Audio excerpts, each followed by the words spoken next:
আজ পশ্চিম বর্ধমান জেলার বিদবিহার অঞ্চলে জয়দেব কেঁদুলি মেলা ও জয়দেবের ওপার থেকে পশ্চিম বর্ধমানের দিকে একটি ব্রিজ দীর্ঘদিন ধরে হচ্ছিল, তা আর কিছুদিনের মধ্যেই অবসান ঘটবে।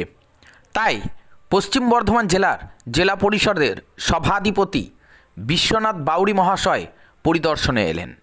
সঙ্গে ছিলেন কাঁকসা তৃণমূল কংগ্রেসের ব্লক সভাপতি নবকুমার সামন্ত, পঞ্চায়েত সমিতির সহসভাপতি জয়জিৎ মণ্ডল, বিদবিহার পঞ্চায়েতের প্রধান সহ বিশিষ্টজনেরা।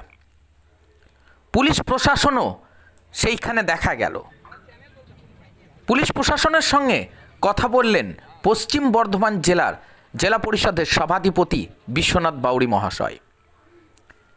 বেশ কিছুক্ষণ ব্রিজ ও মেলা বিষয় নিয়ে কথোপকথন হয় পুলিশ প্রশাসনের সঙ্গে।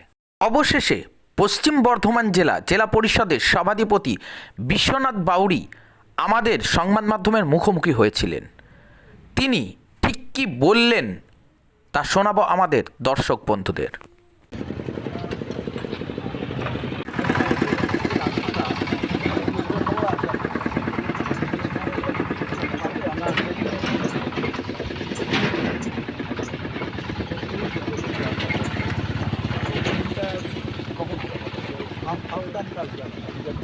সার্টিফিকেটও দিচ্ছে না। আমি যেটা জিজ্ঞেস করেছিলাম ও সার্টিফিকেট দিতে চাইছি যে ফিট আছে, বলছে হ্যাঁ ঠিক আছে তুমি খেয়ে যেটা বলছি লেখা ছাড়া যদি আমাদের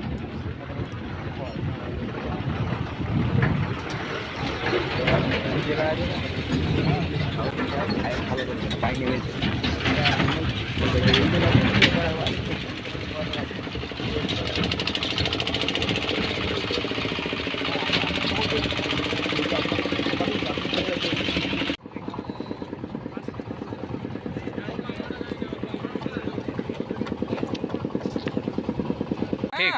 একদম এটা অনেক বড়।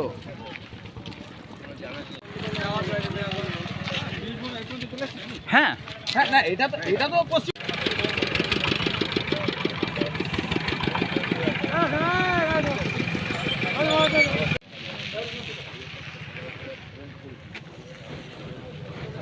বিদবিহার অঞ্চলে এসেছি। ব্যাপার হচ্ছে যে আমাদের এটা তো ঐতিহ্যবাহী একটা মেলা, যে মেলার অনেক ইতিহাস আছে এবং শুধু আমাদের ওই জেলা নয়, বিভিন্ন জায়গা থেকে লোকজন আসেন, অনেক ভিড় হয়, প্রচুর লোকজন আসেন এখানে।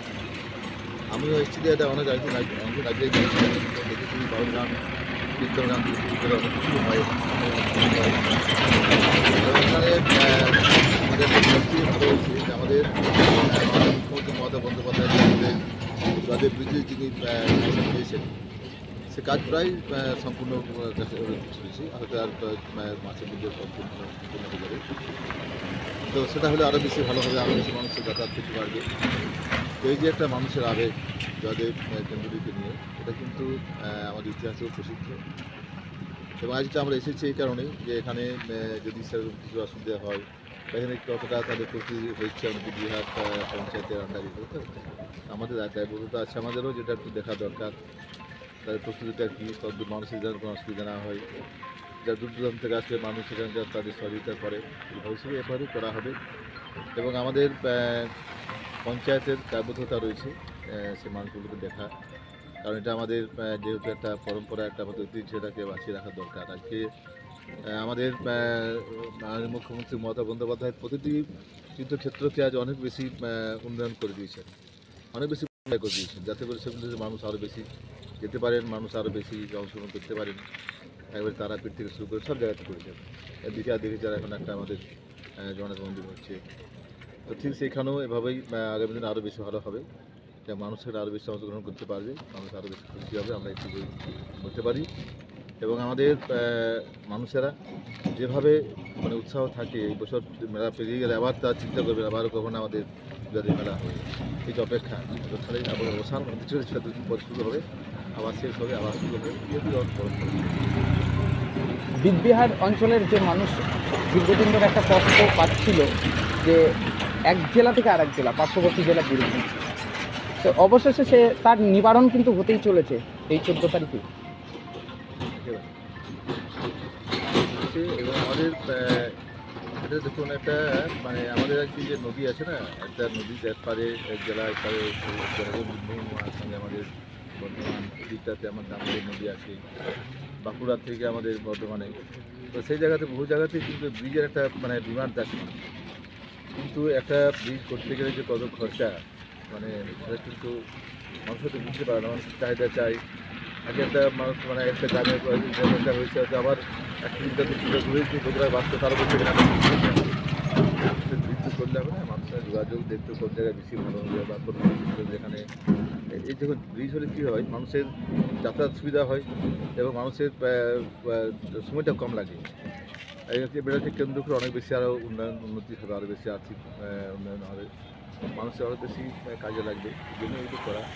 এবং অন্য জেলার সঙ্গে যে আমাদের জেলার নিবিড় সম্পর্ক ছিল, এটা আরও বেশি ভালো হবে, মানে যে কোনো সময় যাতায়াত করতে কোনো আরও অসুবিধা হবে, প্রতিবন্ধকতা কিছু থাকবে না। আচ্ছা, দেখা যায় যে যে সমস্ত এক জেলা থেকে পার্শ্ববর্তী জেলা যখন আসে এবং মাঝে একটা যখন ব্রিজ পড়ে এবং নদীও থাকে, তো সেই ব্রিজের ওপরে অস্থায়ীভাবে একটা পুলিশ ক্যাম্পও করা হয়, এখানেও কি সেই ধরনের কি ব্যবস্থা করা হয়েছে? এটা তো দরকার সিস্টেম হয় সেই সিস্টেমে মানুষ